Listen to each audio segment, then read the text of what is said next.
So I can only imagine the type of due diligence these investors are probably going to do, and they're probably going to want to know just how much Cansun and Ferrante knew about what was going on at FTX, because obviously that's going to speak to their character and their ability to run an exchange. And obviously that's going to raise a lot of red flags if they knew about what was going on at FTX and Alameda and stayed. Hey everybody, and welcome back to Wagmi TV. So in the ever-evolving world of cryptocurrency, a new exchange is actually emerging from the shadows of fallen giants here. So Backpack Exchange is the topic of our podcast today. Founded by former FTX General Counsel Ken Sun and former Alameda research software developer Armani Ferrante, I believe is how it's spelled or it's said. Really, they aim to carve a new niche in the industry with a focus on user control and transparency as a whole. I guess really the question is the venture worth the risk, especially given the checkered past of its founders? So let's delve into the news, and then of course we'll get to the pros and cons of this new venture and explore some potential talking points for the remainder of the discussion. So I'll hand it over to Evan. Do you have anything else to add to kind of the headline news for this? Yeah, I think this was a pretty big story just because Cansun testified in the FTX and SBF trial and talked through the different types of loans that, he signed off on for Sam Bankman-Fried, along with, billions of dollars in transactions that went on between FTX and Alameda. And so, it's kind of interesting to start a exchange at this point, really, because he's one of the main, players in an ongoing investigation or, trial that's recently concluded. But yeah, so this is going to be an exchange based out of Dubai. And it was really, I think, a project that he had started maybe a year ago, and they'd actually gotten funding for Trek Labs, which was the holding company based out of the British Virgin Islands. And they had gotten $20 million of investment in September 2022, and 10 million of that had come from FTX. Unfortunately, a lot of those funds were still on the platform when basically the whole FTX debacle went down. And so they lost, close to $10 million of their investment seed funds. So I think that was a major setback for them. But yeah, I think they're trying to rally and come back from, that huge setback. And so, yeah, the big players in Backpack are Cansun, like you said, Mata, the general counsel. There's also the software developer from Alameda, Ferrante. It sounds like he had been at FTX or Alameda for a few months in 2018 and then moved over to FTX to work on a crypto token project. And then also there's Claire Zhang, who is the ex-deputy of Cansun, who has said that she will exit the company once they have investment funding in their next round. But I believe that's also because she's married to the software developer Ferrante. So, it's pretty interesting. I think there's a lot to unpack here and kind of a checkered history, like you said. But yeah, kind of major news following the FTX and SBF lawsuit. See, you got any thoughts around this? No, I think that's a great rundown, Evan. I think that it's going to be really, really interesting because, obviously some of the research we did, it looks like they're trying to get valued at least 100 million right now, just straight off the bat. They want to sell 10% stake to investors. So I can only imagine the type of due diligence these investors are probably going to do, and they're probably going to want to know just how much Cansun and Ferrante knew about what was going on at FTX, because obviously that's going to speak to their character and their ability to run an exchange. And obviously that's going to raise a lot of red flags if they knew about what was going on at FTX and Alameda and stayed. And also from Cansun's perspective, if he's going to be kind of the chairman, the CEO, the kind of face of the Backpack Exchange, you got to think if he was kind of the lead legal counsel for FTX, he had to know something. So it's going to be really interesting to see the due diligence period that comes up when they try to actually raise money, and how they try to take a different approach to, maybe what FTX and Alameda were doing wrong, as well as maybe what some other exchanges they want to do differently from.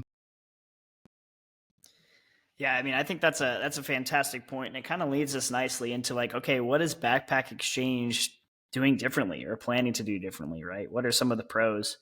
I think one of the things that stuck out to us, and I think has a lot of appeal to crypto enthusiasts who value things like autonomy and security, is the user control and self custody when it comes to this exchange. So, unlike FTX, which obviously faced tons of criticism for its centralized control over user funds, and then of course misuse of those funds. Really, Backpack is promising to give users full control over their assets through that self custody route that a lot of really crypto enthusiasts again tend to take. Right. I think that's a really big piece of this, and I don't know if that's something that we want to touch a little bit deeper on, because obviously I think that's a little bit different than most exchanges out there. I feel like typically we see that more on like a DEX or decentralized exchange. Any thoughts on that from you two? Yeah, no, I think it's a good point. It's kind of a that intermediary zone between a DEX and then possibly, kind of what Coinbase has done with Coinbase Wallet. I know they've offered certain features and ways to connect with different parts of the Coinbase platform, but yeah, I mean, being able to get the full functionality, the full feature set of a centralized exchange while retaining self custody, still owning your keys, would really limit a lot of the problems we saw in the FTX meltdown and really so many more meltdowns across crypto. And so, yeah, I love the idea that this is something that they're pushing for and letting potential users know right off the bat that this is what they'd want to see, they want to implement. But I'd love to see them actually implement it, before having money come into the platform. That would be nice, just based on their work history. And so, yeah, I think there's a very interesting um, potential, feature set that they could add around self custody. My big question is, this is a huge problem in crypto, and why have other centralized exchanges not done this? Is this something that's maybe legally not possible? Does it require them to then operate a wallet service kind of like Coinbase Wallet, and then that hooks into the platform? I'd be really interested to see technically how this works, and if this would legally be possible in the U.S. or if it's something they have to go to a lesser strict, legal country like Dubai or sorry, city like Abu Dhabi, to be able to do this. So yeah, I'd be interested to hear you guys' thoughts on that. No, I think those are great points, and yeah, I love the question because obviously, if it's something that most people in crypto have wanted for a while, have been calling for, and especially after FTX, right? So I feel like it's something that the market wants, and it's curious why no one's done it, and at least from what I've been able to read, and especially in the article we were talking about before, it sounds like they're saying Backpack is a digital wallet company. So maybe they're actually taking the route, like you said, of actually building a wallet, more of an ecosystem that way, as opposed to just having it be just a bare bones exchange. And it'll be interesting to see too, because maybe this self custody way is kind of or the self custody strategy is a way for them to market themselves against their past. Because obviously you can argue that the only reason that all happened was because FTX had the custody of customer funds, so they're able to misuse them. So they might just flip it on its head and say, "Hey, we realized what went wrong, and now we're going to actually change that." And so that turns it into a more kind of marketable story. So I'm kind of curious how they if they double down on that, because it seems like it's something that a lot of people want, and it'll be interesting to see if they just go that full kind of wallet route as opposed to just having it be that bare bones exchange.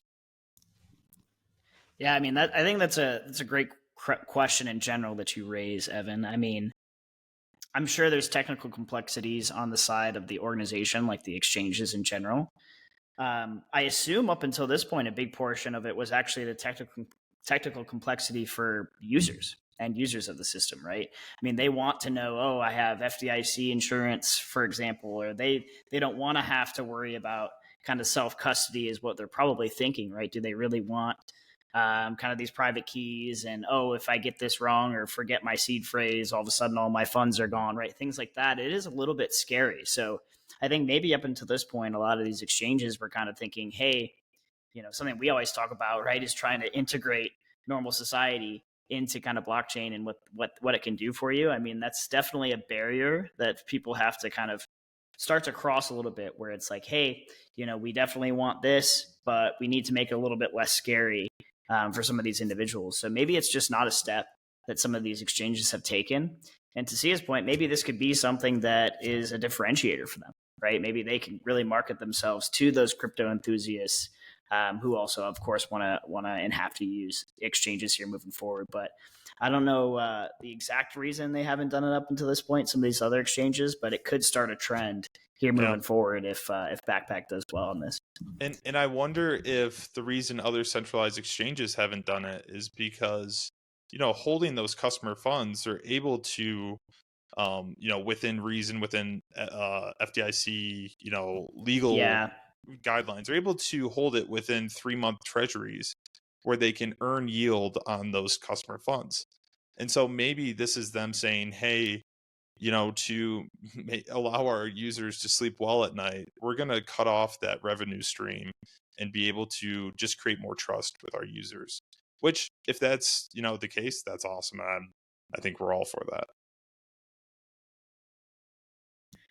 Yeah, I think at the end of the day, right, they've got a wild road ahead of them, right? They're going to have to build trust and credibility. They're going to have to navigate a pretty serious regulatory landscape in the U.S. and probably expanding out outside of the U.S. here soon.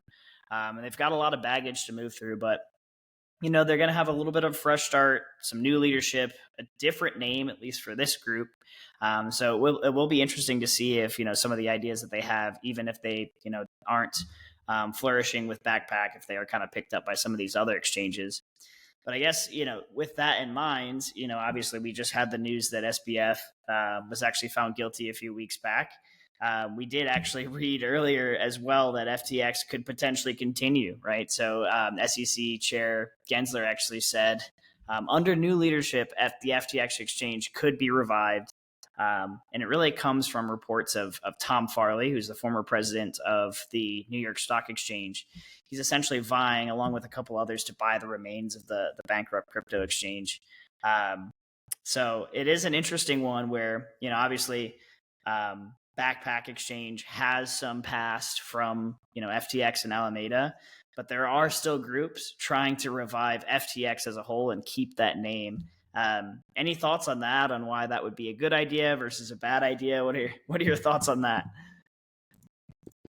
Yeah, I mean, it's kind of a tough subject. You feel for all the people that have those terrible experiences with the FTX brand name.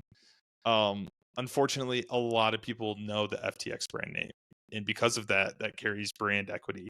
That is an asset that you can use to go to market with and talk and, try and rebrand. I think we see it all the time when you see a company go through Chapter 11 bankruptcy. You'll have a private equity firm or another company come in, buy them, and say, "Hey, we're going to turn this around. We're going to pump some marketing dollars into this and really, I guess, salvage the brand image." And so maybe that's what they hope they can do with this. I think there's definitely some value there, unfortunately. But yeah, it's an interesting idea. Yeah, I think to your point of there is brand equity there, and it also makes me wonder how much they'd actually be willing to pay for it. And also people have short memories, right? Like I think a year or two from now, the obviously it's never going to be what it was before the collapse in terms of the brand equity and how Tom Brady's pushing it, all these other guys are pushing it.